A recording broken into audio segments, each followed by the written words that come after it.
Have you ever scrolled through your phone not really looking for anything, but still unable to stop?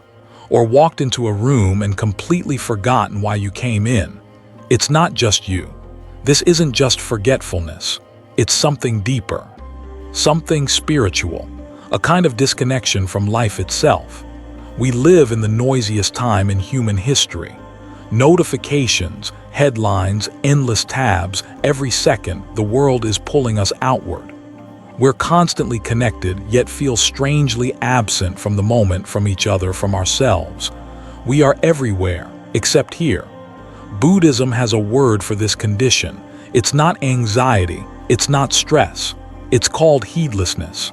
In Pali, Awaken, a mind that is distracted, restless, chasing. A mind that's asleep while wide awake. The Buddha called it one of the greatest dangers of modern life, even 2,500 years ago. Let me take you to a story. Imagine a young monk new to the robes, full of hope, full of dreams. He lived in the monastery at the edge of a forest, surrounded by birdsong, wind, and silence. But one day, as he sat to meditate, he couldn't stay still. What if I'm not doing this right? What if my teacher thinks I'm failing? What if I should be back in the city doing something more useful? His body was there, but his mind, it was darting through 1,000 worlds. One evening, his teacher came to him and simply said, "You left the world, but the world has not left you." That one sentence struck him harder than 100 sermons. It's the same for us. We may not wear robes. We may not live in a monastery, but our minds are rarely where our feet are. Let me ask you, when was the last time you tasted your food without checking your phone? When was the last time you really heard a friend speak without crafting your reply in advance? This isn't just about slowing down. It's about remembering that your life is happening right now. Not later, not after the next notification, not once things calm down. Now, the Buddha didn't say we have to escape the world. He said, be awake in it. Here's the tragedy. Distraction doesn't just waste time, it steals presence. And presence is the doorway to peace. When we are not present, we suffer more. We react without awareness. We speak without kindness. We eat without gratitude. We move through life on autopilot, mistaking speed for meaning. That's why the great Zen master Thich Nhat Hanh said, "The present moment is the only time over which we have dominion. Be there, fully." But how? In a world that profits from your attention, how do you reclaim it? Let's not talk about perfection. Let's talk about practice. Start small. When you wash your hands, feel the water. When you walk, feel the ground beneath your feet. When you're speaking, listen. And when you're listening, really listen. These are not small things. These are the seeds of enlightenment. Even one mindful breath is a revolution. Because in that one breath, you've chosen to come home, not to your house, to your life. You may be thinking, okay, this sounds nice. But I have bills, kids, deadlines. I live in reality. Yes, and Buddhism was made for reality. The teachings were never about escaping your life. They were about living it with wisdom. Mindfulness is not reserved for the cushion. It's for the kitchen, the traffic jam, the crying baby at 2 a.m. The real temple is your daily life. And yet, every time we check out, every time our mind spins into the past or worries about the future, we abandon our sacred ground. We forget the miracle of being here. There's a famous story of the Buddha walking with a group of monks. One of them asked, "Master, how do you stay so calm all the time?" The Buddha smiled and replied, "When I walk, I walk. When I sit, I sit. When I eat, I eat." They laughed, thinking it was a joke, but he wasn't joking. He was describing freedom. The world has always been loud, but we don't have to live lost in it. You see, this disease of distraction, it's not just modern, it's human, but so is awakening. And here's the truth you weren't taught. Peace is not found by running away. It's found by arriving fully and deeply in this moment. You don't have to change your life. You just have to return to it, moment by moment, breath by breath. Because the more we live in the moment, the less we live for the moment. And that's where the path truly begins. As we continue, we'll explore how the Buddhist path is not about isolation, it's about immersion, but with awareness, with clarity, with stillness in the middle of motion. Next, we step into the heart of this path. Not the theory, but the practice. How do we live every moment with awareness, even in the middle of a chaotic world? How do we become a practitioner, not just in name, but in breath, in thought, in action? Let's walk deeper. We live in a world constantly whispering, sometimes screaming for our attention. And in that whirlwind of distractions, something essential is forgotten. The ability to simply be, to sit, to breathe, to live not in reaction but in awareness. But what is this elusive awareness? What do we really mean when we talk about mindfulness? In modern culture, mindfulness has become a buzzword. It appears on wellness apps, is sprinkled across motivational quotes, and often gets reduced to breathing exercises or stress reduction tools. And while these are useful, they merely scratch the surface of what mindfulness truly means in the Buddhist tradition. In Buddhism, mindfulness is not a temporary escape. It's not a quick fix or a mental trick to soothe anxiety. It's a way of being, a deep and sacred path that transforms the way we relate to every moment. The Pali word for mindfulness is sati, but sati is more than just attention. It means to remember to come back to the present over and over again, with clarity and full-hearted presence. Master Thich, NH letter 1EA5T, H letter 1EA1NH often said, mindfulness is the energy that helps us recognize the conditions of happiness that are already present in our lives. This isn't just poetic, it's practical, because mindfulness is the bridge between our inner world and the life we are actually living. Without it, we are merely surviving. With it, we begin to wake up. Let's take a closer look through the lens of the 4 foundations of mindfulness as taught by the Buddha in the Satipatthana Sutta. These are not abstract teachings. They are deeply human, intimately woven into the rhythms of everyday life. 1. Mindfulness of the body. This is where it all begins. Awareness of the breath, awareness of movement, awareness of stillness.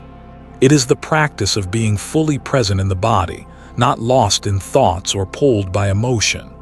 You may be washing dishes, walking through the park, or simply sitting at your desk, yet you are fully aware. I am breathing in. I am breathing out. This simple returning to the body is not naive. It is revolutionary, because it brings us back from the scattered to the sacred. 2. Mindfulness of feelings. Every moment gives rise to feeling, pleasant, unpleasant, or neutral. Buddhism does not ask us to suppress our emotions. Rather, it asks us to see them clearly, without judgment, without clinging, without running away. You feel anger rising like a storm.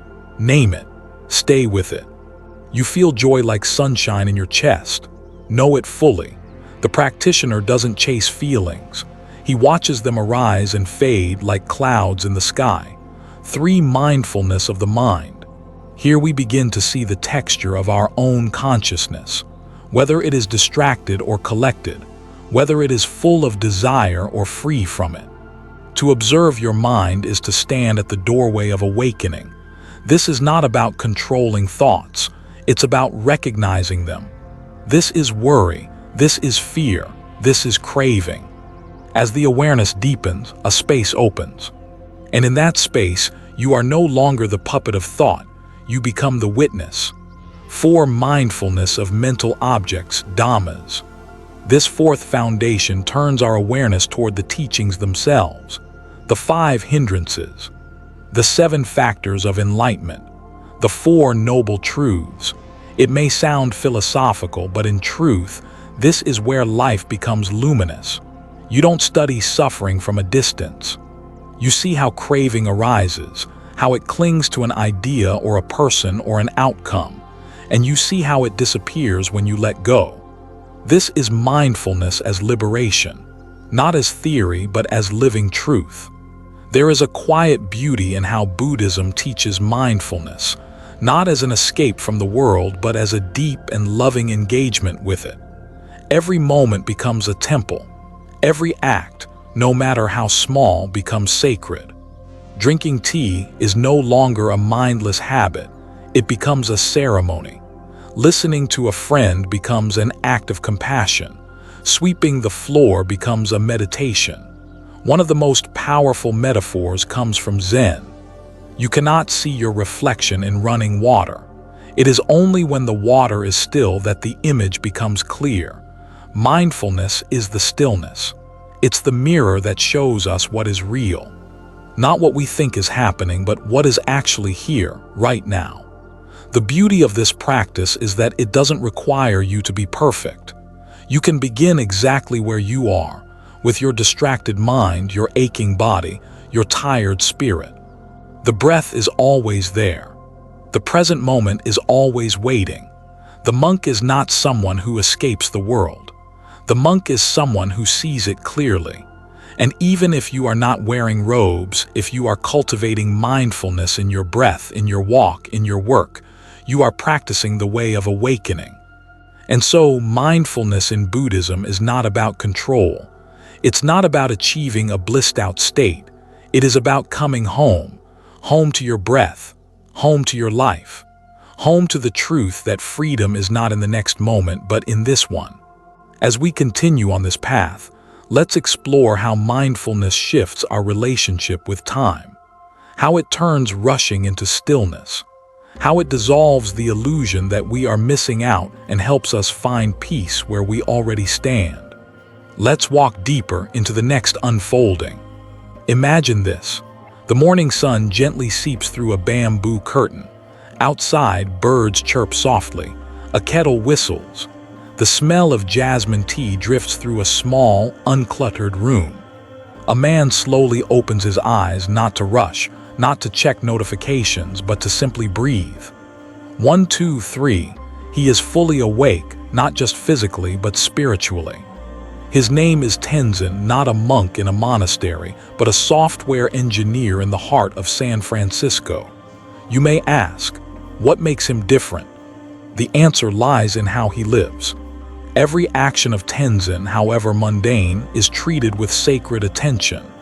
When he gets out of bed, his feet touch the floor as though greeting the earth with reverence.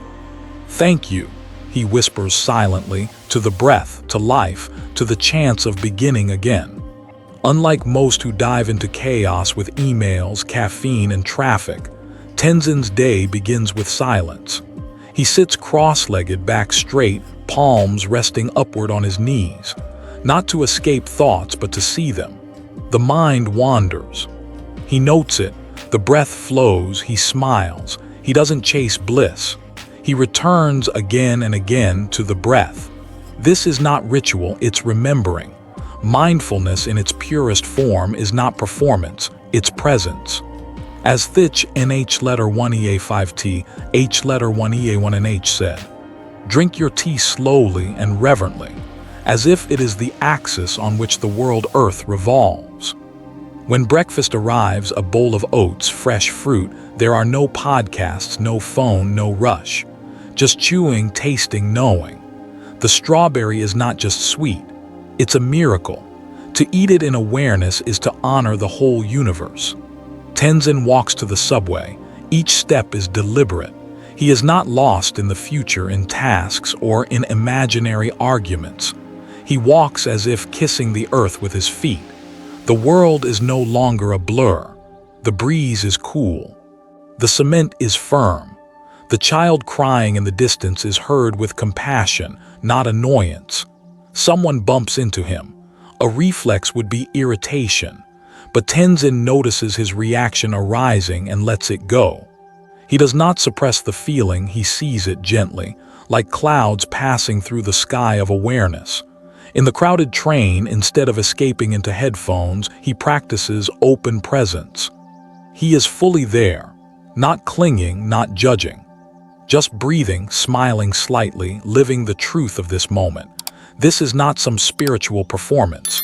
This is what it means to be alive. By 9 a.m., Tenzin is at his desk. Dual monitors glow. Slack notifications begin to ding.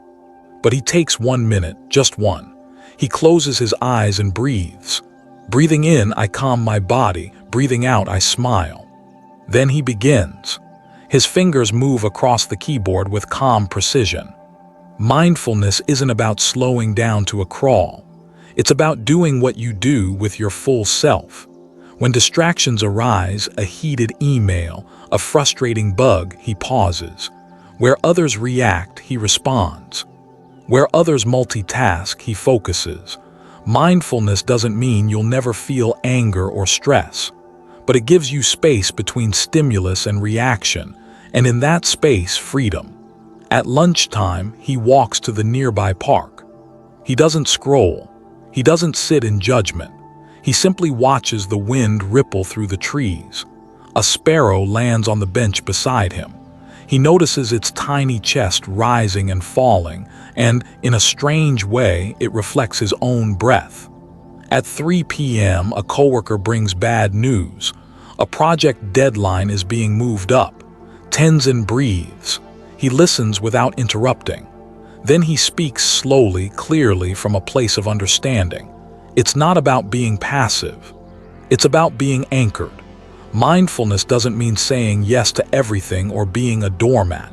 It means responding without being hijacked by ego or fear. In the Buddhist tradition, mindful speech is a practice of compassion, speaking in ways that are true, beneficial, and timely. Later, his manager notices something strange. You never seem rushed, but you always deliver. What's your secret? Tenzin smiles. I just try to show up fully to whatever I'm doing. Back home, Tenzin cooks a simple dinner, stir-fried vegetables, brown rice, tofu. As he slices carrots, he thanks them. As he stirs, he's fully present with the sizzle. No podcasts, no YouTube videos, just presence. Dinner is shared with his partner. They've created a ritual: no phones, no TV. Just eye contact, real questions, deep listening. Mindfulness isn't only about inner peace. It is the gateway to connection, authentic, rich, unguarded. Later, as he brushes his teeth, he reminds himself, this moment too is practice. He does not divide life into sacred and secular. Every second is a bell of awakening. At night, Tenzin writes in a small journal, did I live today with awareness? Was I kind in moments of stress? Where did I forget myself, and can I smile at that too? He doesn't beat himself up. He learns. Then he lies down, not scrolling, not wishing the day away. He listens to the breath, the soft hum of life. He lets go, not in exhaustion but in gratitude. You may think, that sounds ideal but not realistic. But here's the truth. This isn't about copying Tenzin. It's about remembering that you, no matter how busy, how distracted, can return. One mindful breath changes the quality of the moment. One conscious step shifts your entire direction.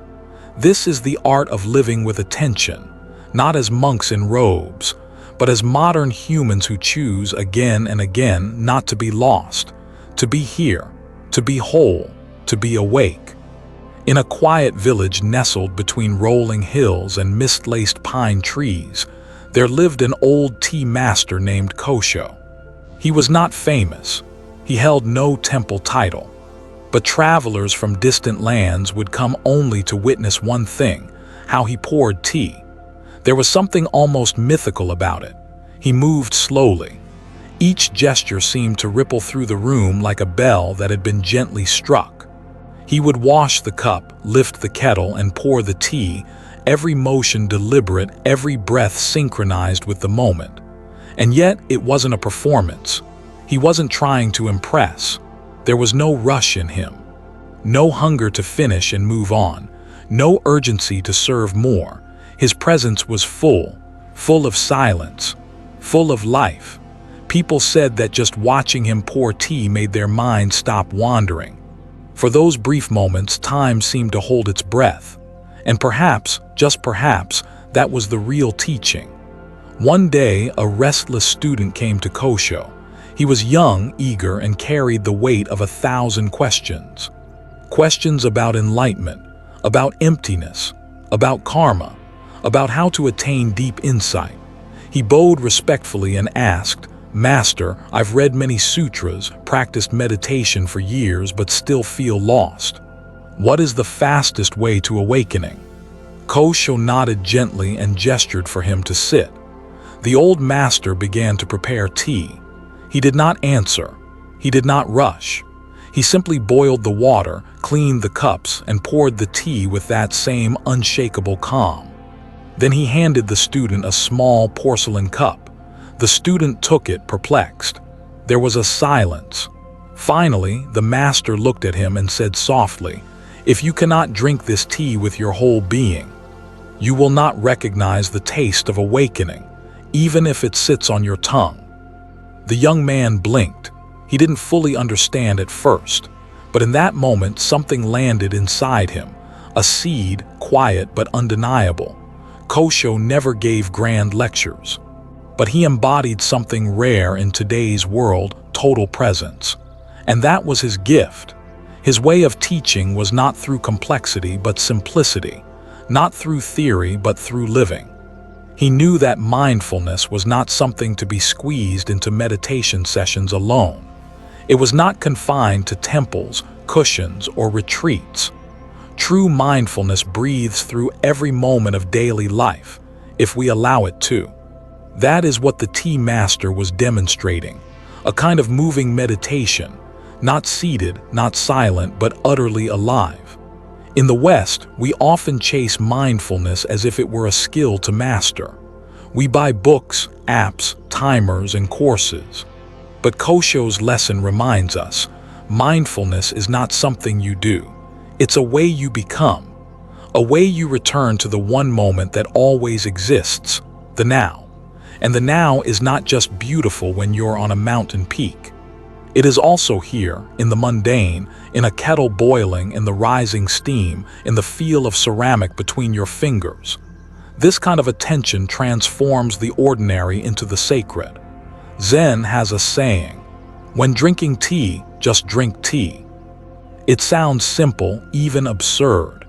But when practiced sincerely, it becomes a gateway to stillness, to seeing things as they are, free from distortion, distraction, or desire.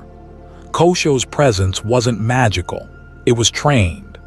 Over decades, he had sculpted away the unnecessary, the mental noise, the layers of tension. And what was left was not emptiness in the sad sense, but a profound fullness of being. His eyes didn't dart to the clock. His hands didn't tremble from stress. His mind wasn't somewhere else, and that made all the difference. In truth, the way we pour tea is how we live our lives. Some pour with haste, spilling along the way. Others pour while checking their phone, their mind 1,000 miles from the cup. And some, like Kosho, pour with such care that the world stops spinning. So ask yourself, how do you pour your tea? Not just literally, but figuratively. How do you speak with someone you love? How do you walk to the store? How do you chop vegetables, wash your face, write a message? Are you really there? Are you present? Or is your body here but your mind wandering through yesterday's regrets and tomorrow's anxieties? Kosho didn't need to ask these questions out loud. He simply lived them. And that's the paradox. The more truly mindful you become, the less you talk about mindfulness, because you're too busy being it. In the heart of Buddhist practice lies one golden thread: awareness. Awareness not as a concept, but as a lived experience. An intimacy with this breath, this cup, this person in front of you. Kosho's life reminds us, you don't need to be a monk to be mindful. You don't need robes, titles, or incense. You just need presence. And presence begins with one small decision: to show up, here, now, fully. The tea master passed away one winter quietly as he had lived, but those who drank from his cup still remember the silence that surrounded him, the way he listened even when no one spoke, the way he poured as if each drop mattered. And perhaps each one did, because every moment of presence is a teaching. Every small act, when infused with attention, becomes a mirror to the self. So as you move through your day today, try this. Pause before your next sip of tea or coffee or water. Breathe. Feel the cup in your hands. Notice the scent. Taste. Be here, not for the sake of ritual, but for the sake of reality, because reality only ever lives in the now, and the now is waiting to be seen. Imagine standing at the edge of a vast ocean. You gaze out at the horizon, wondering what lies beyond, tomorrow's tasks, next week's plans, next year's dreams. Then you glance behind you, past mistakes, old wounds, yesterday's joy. But as your toes curl into the wet sand, you realize the only place your feet are truly touching is here, the present moment. That's all there ever is, not as a poetic sentiment, but as a radical, live truth. Buddhist masters have long reminded us that everything we chase, happiness, peace, freedom, is already available right here, right now. But the mind, it's a restless wanderer. It clings to what was and reaches for what is. Meanwhile, life slips by unnoticed, unlived. We plan our lives as if the future is guaranteed. We replay the past as if we can edit it. But neither the future nor the past can be grasped. They are dreams. What we truly possess, what we actually live, is just this breath, this heartbeat, this very instant. Thich Nh letter 1ea5t H letter 1ea1nh once said, "The present moment is filled with joy and happiness. If you are attentive, you will see it." But do we see it? Let's be honest. Most of us live as if the present is a stepping stone. We treat now as something to get through so we can arrive at something better, tomorrow, promotion, weekend, retirement. And while we're busy trying to get there, the only thing that was ever real quietly disappears. We miss our children growing up. We miss the warmth in a friend's voice. We eat without tasting. We walk without noticing the sky. We become ghosts in our own lives, half awake, half present, half alive. But mindfulness is the art of coming home. Home to what's real. Not to a place, not to a person, but to this very moment, the only home we ever truly have. And here's the secret that changes everything. When you are fully in the now, you are free. Free from the regrets of yesterday. Free from the anxiety of tomorrow. Free from the idea that you need to become something else to be at peace. The present moment doesn't demand anything from you. It doesn't care about your job title, your mistakes, your future plans. It only asks one thing: will you be here for it? When you're mindful, even washing dishes becomes sacred. Even traffic becomes a teacher. Even silence becomes nourishing. Why? Because your whole being is immersed. There's no split between what you're doing and who you are. That's real intimacy. That's real life. Let's return to the story of the tea master. When he poured tea, he wasn't getting through it. He wasn't thinking of his next appointment. He wasn't performing. He was simply there with the sound of water, the texture of the cup, the warmth of presence. That's why his guests felt healed just by watching him pour, because he reminded them, this is what wholeness looks like. We often think the meaning of life is something we must figure out. But perhaps it's not something we find through analysis. Perhaps it's something we enter through awareness. When you're truly present, life is not a problem to solve. It's a miracle to experience. No longer lost in the maze of thoughts, you begin to taste your tea, feel the breeze, see the light on your loved one's face. These are not small things. These are the jewels we've been blind to.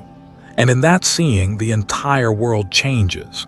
So the question becomes, if the present moment is all we ever have, why do we keep abandoning it? It's not that we lack the ability to be present. It's that we lack the habit. We've been trained to chase, to multitask, to accumulate. But mindfulness teaches the opposite, to stop, to breathe, to let go. Every tradition, every teacher, every awakened being points back to this same truth. Life is now. This is it. Not tomorrow. Not after enlightenment. Not when your life is finally figured out. This moment is the doorway. But will we step through it? That's the invitation. That's the practice. To be here, not as an idea, not as a goal, but as a way of being. And when we live this way, not occasionally, but consistently, something profound happens. The ordinary becomes sacred. Time slows down. Love becomes effortless. Joy stops needing a reason. And suffering, it loses its grip. Because suffering thrives on time, on memory and anticipation. But in presence, in now, there is spaciousness. There is peace. There is enough. So the practice is not about changing your life from the outside. It's about showing up for your life as it already is, with clarity, with compassion, with courage. And as we begin to truly live from this space, the question that arises next is this: what does a life look like when lived in harmony with the present moment? That's the path we walk forward from here. Let's explore it together. The path to mindful living in Buddhism is not a quick fix or a trendy life hack. It is a deep, transformative journey that touches the very core of our being. And unlike self-help slogans, it doesn't promise instant results. Instead, it offers something more enduring: freedom. But what does freedom really mean here? To live mindfully is to live free from the prison of automatic reactions, regrets of the past, and fears of the future. In Buddhism, this is the path of liberation, moksha or nirvana. And mindfulness, sati in Pali, is not just a tool, it's the gatekeeper to that liberation. Let's begin at the root, the Noble Eightfold Path. This ancient teaching from the Buddha is like a compass guiding us through the fog of daily life. At its heart is the principle of right mindfulness, samasati, a clear, undistracted awareness of what is happening within us and around us. Right mindfulness is not just observing your breath on a meditation cushion. It is walking and knowing you are walking. It is listening and knowing you are listening. It is washing dishes and knowing you're washing dishes. It is, in essence, living fully in whatever is happening now, without rejecting or clinging to any of it. But the Eightfold Path isn't just about mindfulness. It also includes right view, right intention, right speech, right action, right livelihood, right effort, and right concentration. These are not separate steps to be checked off in order. They are interconnected, flowing together like a river. Each supports the others. Think of right view as planting the seed. You start to see life as it is, marked by impermanence, unsatisfactoriness, and non-self. That understanding gives rise to right intention, a sincere wish to live with compassion and non-attachment. From there, right speech blossoms. Words that heal, not harm. Right action and right livelihood follow, choosing ways of living that do not exploit, destroy, or deceive. And throughout all of this, right mindfulness and right concentration are the steady hands, keeping you anchored in the now, sharpening your awareness like a blade. Let's zoom in on something profound.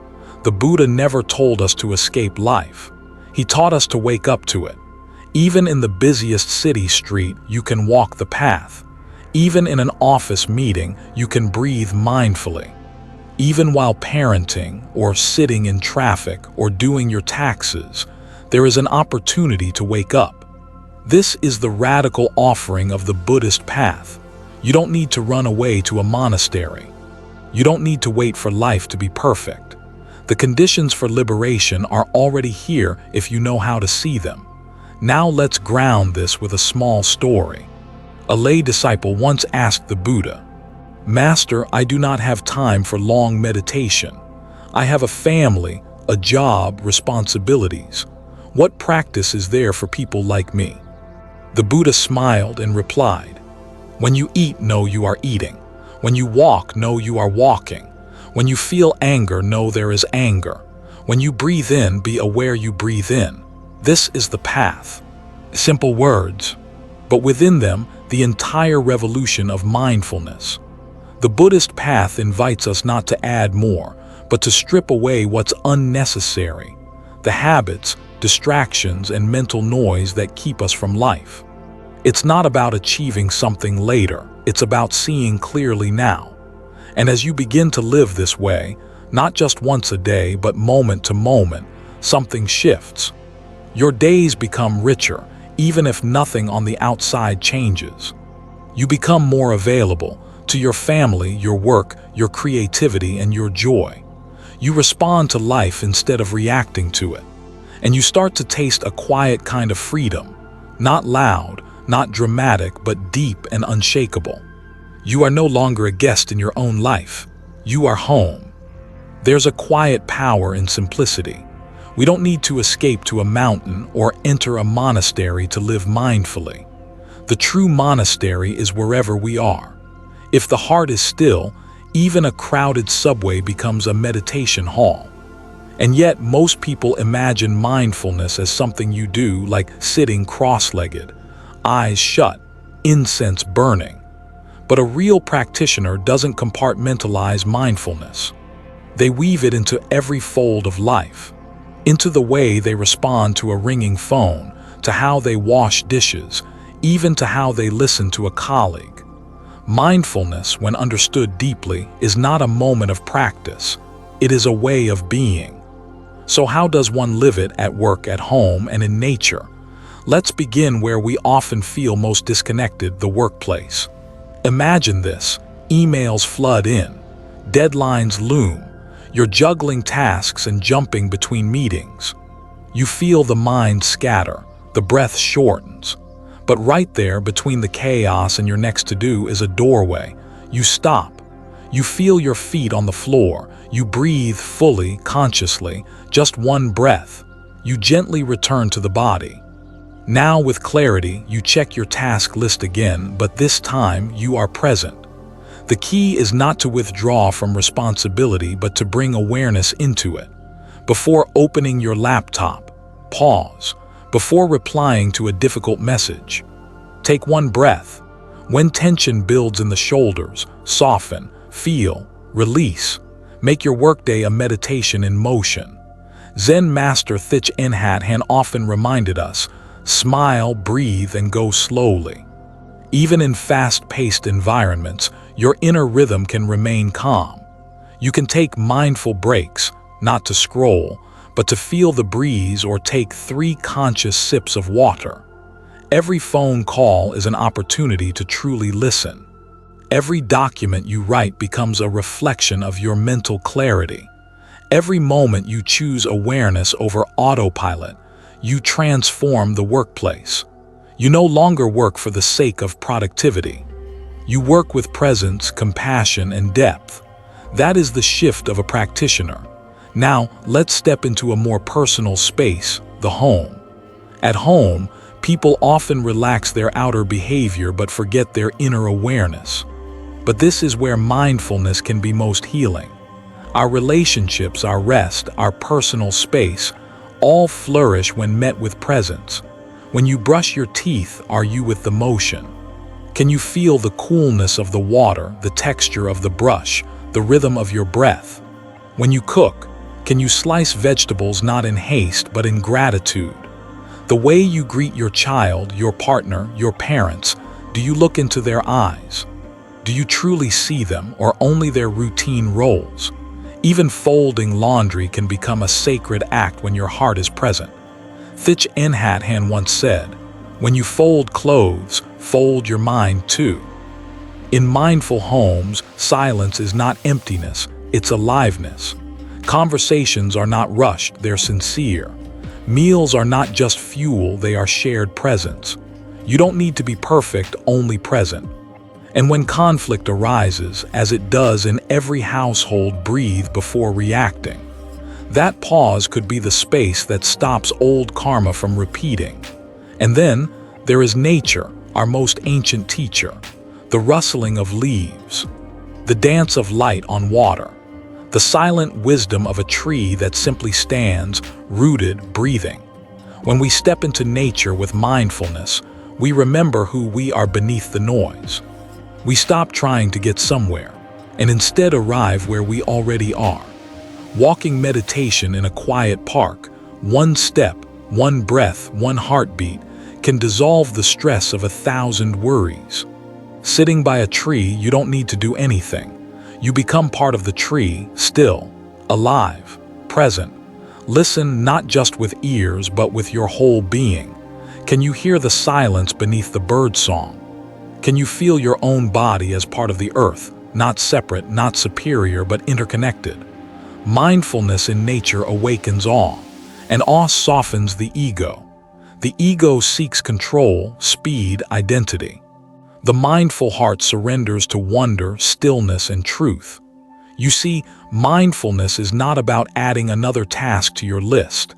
It's about returning again and again to the miracle of the moment, to the breath, to life as it is. At work, you bring clarity. At home, you bring care. In nature, you dissolve separation. One breath at a time, one moment at a time, you become the path. And the beauty of this path is that no one has to see it for it to transform everything. You may look the same on the outside, but inside you are free. Not someday, not after a retreat, but now, always now. Sometimes what blinds us is not ignorance, but false understanding. In the modern surge of interest around mindfulness, many believe they're practicing it, when in fact they're drifting further away. Let's clear the fog. There's a common image. Someone sitting perfectly still, eyes closed, candles lit, completely serene. That's mindfulness, right? Not necessarily. Mindfulness, as taught in Buddhism, isn't about achieving a mood or forcing stillness. It's not a technique to calm down or escape stress like some emotional pill. It's a way of being, a constant returning, a presence that walks with you, not something you chase only when things get loud. One of the most harmful misconceptions is this: if I'm not feeling peaceful, I'm doing it wrong. No, in fact, noticing your lack of peace is mindfulness. True awareness doesn't reject anger, restlessness, or doubt. It recognizes them, makes space for them, and lets them pass. Just like watching a leaf float by on a river, you don't jump in to stop it. You simply see it. Another misconception: mindfulness means clearing the mind. Let's be real. Have you ever succeeded in completely emptying your mind for more than a moment? Even monks with decades of deep meditation don't aim to erase thought. They observe it. They witness. The mind thinks. That's its nature. But the mindful practitioner no longer gets dragged away by each thought. The key isn't control. It's clarity. There's also a dangerous belief circulating in the West. Mindfulness is productivity hacking. We see articles like, "How mindfulness makes you a better CEO," or "The mindful way to crush your to-do list." Mindfulness wasn't born in a boardroom. It came from caves, forests, temples. It wasn't designed to help you work harder, faster, more efficiently. It was meant to help you wake up, to see life as it is, to suffer less, to walk freely among the attachments that once caged you. Using mindfulness only as a tool for efficiency misses the essence entirely. It's like using a sacred bell to hammer nails. Another subtle trap: mindfulness is passive acceptance. This is often misunderstood. Mindfulness doesn't mean you stop caring or surrender to injustice. It doesn't mean watching your life fall apart without lifting a finger. True mindfulness sees suffering clearly, and this clarity gives birth to compassionate action. When the Buddha saw sickness, old age, and death, he didn't just accept them. His awareness sparked a path to liberation. Presence doesn't paralyze us. It empowers wise response. And then there's perhaps the most innocent misunderstanding. I'm mindful when I'm doing yoga, or drinking tea, or walking in the park. Yes, those are opportunities, but mindfulness is not limited to peaceful settings. The real test: try being mindful in rush hour traffic. When someone cuts in line, when your child is screaming, when your mind races in the dead of night. That's where the practice deepens. A tea ceremony is beautiful, but it's only valuable when the same presence pours through your daily life. Mindfulness is not a luxury. It's a discipline. It's something you carry into your office, your arguments, your boredom, your anxiety. And here's the greatest mistake of all: believing that mindfulness is something external to attain, like a skill or badge. You do get better at mindfulness in the same way you get better at math or piano. Why? Because it's not something you do. It's something you return to. You are already capable of being fully present, right here, now. The challenge is not learning mindfulness. The challenge is remembering. In forgetting, we suffer. In remembering, we come home. So the question is not, how long can I be mindful today? The better question is, can I notice the moment I leave and return with gentleness? Like the breath that leaves and comes back again and again, so too does our attention, and every return is sacred. Have you ever met someone who exudes calm without saying a word? There's something about them, an energy, a quiet power. They walk into a room and suddenly things slow down. You breathe easier. You feel seen, even without being looked at. That's not charisma. It's not charm. It's not something they were born with. It's the fruit of mindful living. When mindfulness isn't just a technique but a way of being, it transforms a person. Not in flashy, dramatic ways, but in the most meaningful ways possible. Let's begin with the first fruit, peace. Most people chase peace through control.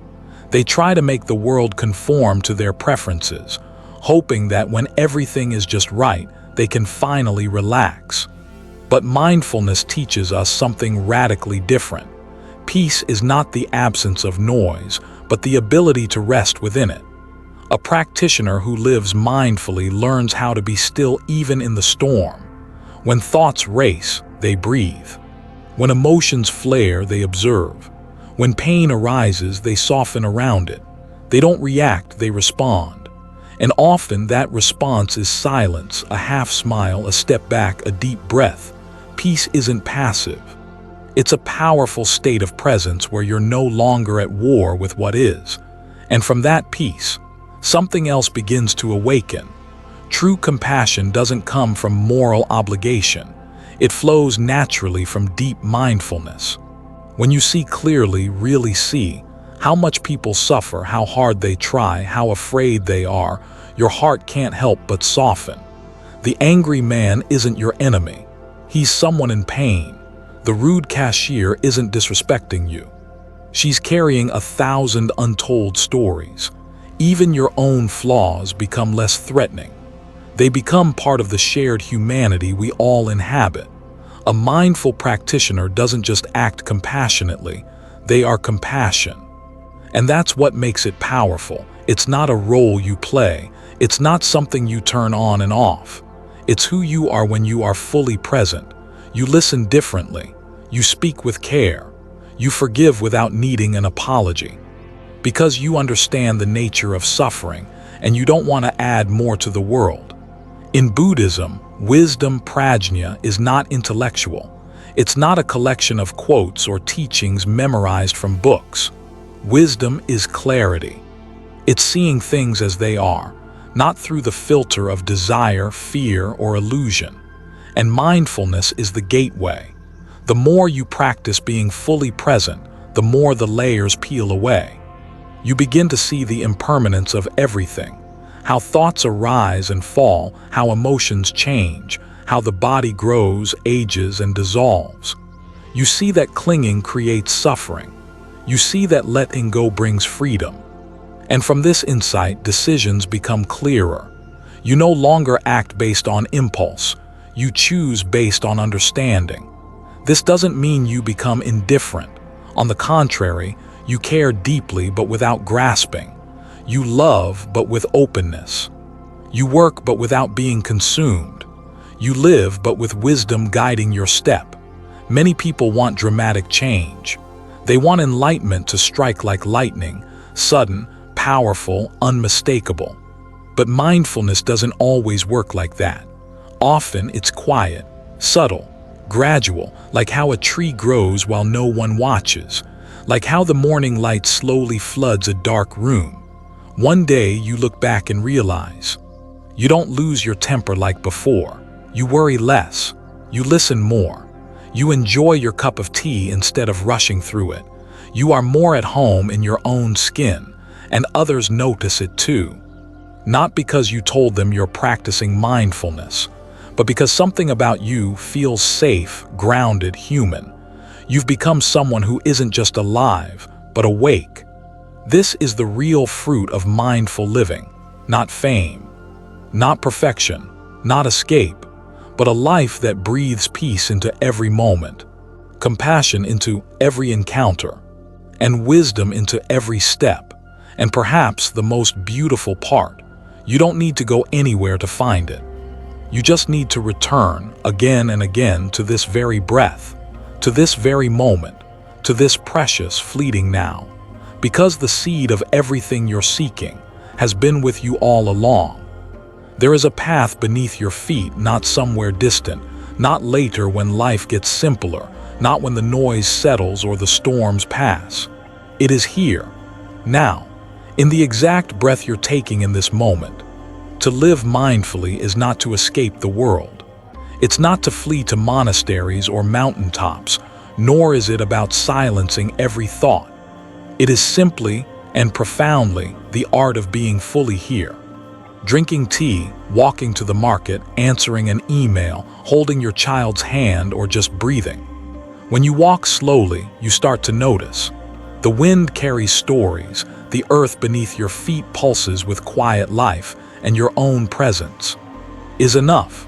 So many spend their entire lives chasing meaning, running towards something that always seems to move a little farther ahead. But the teachings of the Buddha remind us gently, there is no path to peace. Peace is the path. And that path begins the moment you stop running and start arriving moment by sacred moment. You don't need to become someone else. You don't need to do something spectacular. What's required is far more radical.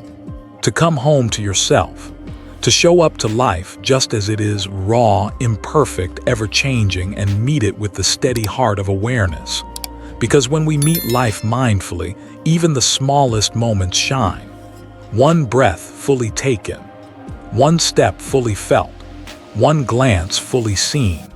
In this kind of life, where each moment is held with reverence, even ordinary days become sacred. So as this journey together comes to a close, I leave you with an invitation, not a conclusion. Walk slowly, live deeply, and let each step be a prayer of presence. If this message resonated with you, I invite you to subscribe to Zen Buddhism Wisdom. Every week, we explore the depth of Buddhist teachings through stories, reflection, and ancient truths for modern life. Remember, awakening doesn't happen somewhere else. It begins right where you are.